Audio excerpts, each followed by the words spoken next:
Bitif barna galee jira horina jijjiirte kanaaf rabbi jira yoo fayyaa qabaadhe horii akka koo jira waan ati na jibbiitiif barna galee jira horina jijjiirte kanaaf rabbi jira yoo fayyaa qabaadhe horii akka koo jira Bagadimti galani jaalalahi yokkana tahe alla munaaf gahe anna majaalachu ansirratti jile deemeen jaalala komadhe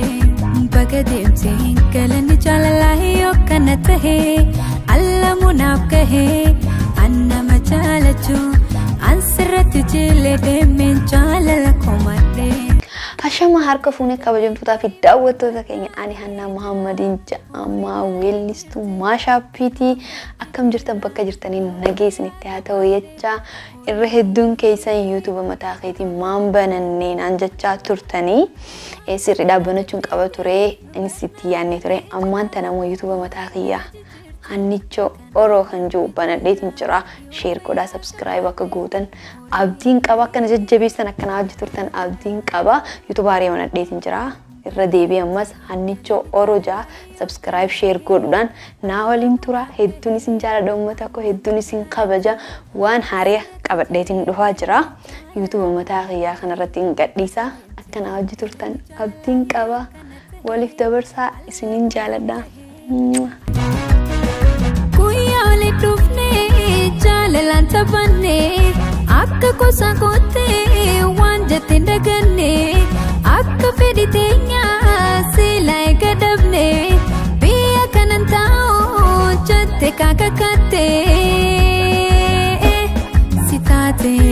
garaa kee murattee har'a dhukkubfatte uumame galanni jaalalaa yokkana tahe alla munaaf gahe Anna majaalachu ansirratti jile deemee jaalala komadhe Akka biiftuu littee kaapitee maal baasa ifa manaan jettus imimaan harcaasa koo garaan konfayyoo na dhiisisin dhiisa hanqarraa wajji jiraanne yeroo gaarii dabarsiine rabbituu tokko nun goone